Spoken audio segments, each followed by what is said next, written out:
Last video में आपने देखा कि एक व्यक्ति अगर कॉन्ट्रैक्ट से किसी प्रॉपर्टी के कब्जे में आता है तो सेक्शन 53A में उसका कब्जा कैसे प्रोटेक्ट हो सकता है।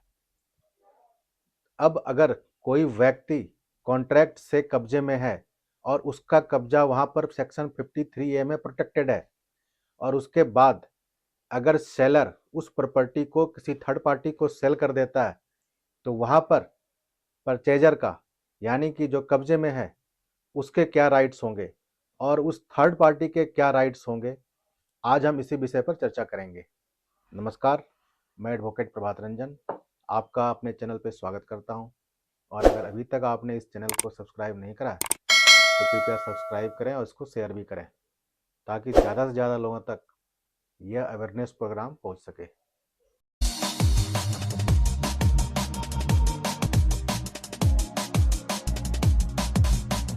तो लास्ट वीडियो में आपने देखा कि सेक्शन 53A टीपी एक्ट में अगर कोई व्यक्ति कॉन्ट्रैक्ट से किसी प्रॉपर्टी के कब्जे में आया है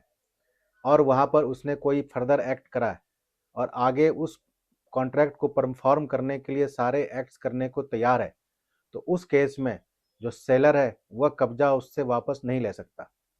लेकिन यहाँ पर सेक्शन 53A में एक प्रोवाइजो दिया गया है। इस प्रोवाइजो में लिखा है कि nothing in this section shall affect the rights of transferee for consideration who no notice of the contract or of the part performance thereof. यानी कि सेक्शन 53A में लिखा गया शब्द उस ट्रांसफरी के किसी राइट्स को प्रभावित नहीं करता जो ट्रांसफरी फॉर कंसिडरेशन और विदाउट नोटिस इस प्रॉपर्टी को परचेज किया है। यानी कि अगर कॉन्ट्रैक्ट के रहते हुए, आपके कब्जे में रहते हुए अगर सेलर उस प्रॉपर्टी को किसी थर्ड पार्टी को सेल कर देता है और उस थर्ड पार्टी को इस कॉन्ट्रैक्ट और इस पार्ट परफॉर्मेंस की नॉलेज नहीं है और उस थर्ड पार्टी ने फॉर कंसिडरेशन परचेज किया है, तो वहां पर उस थर्ड पार्टी के अगेंस्ट आपको 53A का बेनिफिट नहीं मिलेगा। यानी कि वह थर्ड पार्टी जो परचेजर है वह आपके अगेंस्ट पोजेशन का मुकदमा फाइल कर सकता है और आपसे कब्जा वापस ले सकता है। लेकिन शर्त यह है कि उसे प्रूव करना पड़ेगा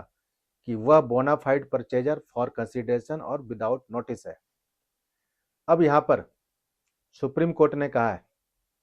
कि 53A को इस्टेब्लिश करने के लिए सबसे पहले जो कॉन्ट्रैक्ट से कब्जे में है उसे सारे इंग्रेडिएंट्स को फुलफिल करने होंगे। यानी कि वह रिटर्न कॉन्ट्रैक्ट से कब्जे में है और उन्होंने फर्दर एक्ट परफॉर्म करा है और विलिंग टू परफॉर्म जो बाकी के एक्ट हैं वो भी वो करने को तैयार है और अगर एग्रीमेंट सितंबर 2001 के बाद का है तो वह रजिस्टर्ड है। अगर ये सारे एक्ट, ये सारे कंडीशंस फुलफिल हो रहे हैं तो फिर देखा जाएगा कि वह सब्सिक्वेंट परचेजर जो है फॉर कंसिडरेशन है या नहीं है या फिर विदाउट नोटिस ऑफ कॉन्ट्रैक्ट है या नहीं है। अब नोटिस से यहाँ पर मतलब है नॉलेज से, यानी कि जो सब्सिक्वेंट परचेजर है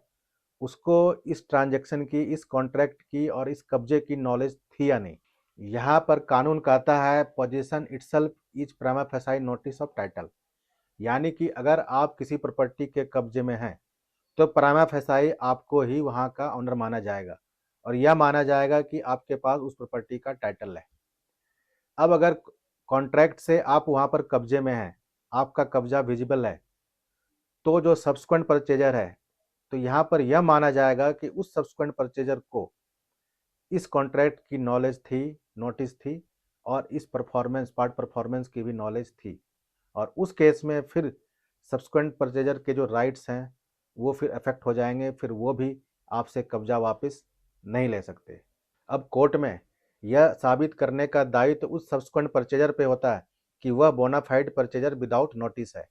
यानी कि जब उसने यह ट्रांजैक्शन करा, जब यह प्रॉपर्टी सेल करी, तो उससे पहले उसे इस कॉन्ट्रैक्ट की और इस कब्जे की और इस पार्ट परफॉर्मेंस की नॉलेज नहीं थी और उसे कोर्ट में इस्टेब्लिश करना होगा कि उन्हें इन बातों की नॉलेज नहीं थी और तभी उन्होंने इस प्रॉपर्टी को परचेज किया है। और अगर वह कोर्ट में ये सारी बातों को इस्टेब्लिश कर देता है तो उस केस में फिर जो कॉन्ट्रैक्ट से पोजीशन में है उसका कब्जा वहाँ पे प्रोटेक्ट नहीं होगा और वह सब्सिक्वेंट परचेजर जो है कोर्ट में मुकदमा फाइल कर उससे कब्जा वापस ले सकता है। तो इस तरह से हमने देखा कि अगर सब्सिक्वेंट परचेजर जो है बोनाफाइड परचेजर है विदाउट नोटिस और वो फॉर कंसिडरेशन परचेज किया है तो फिर सेक्शन 53A से उसके राइट्स अफेक्ट नहीं होते और वह कब्जा वापस ले सकता है। आज के वीडियो में इतना ही। धन्यवाद।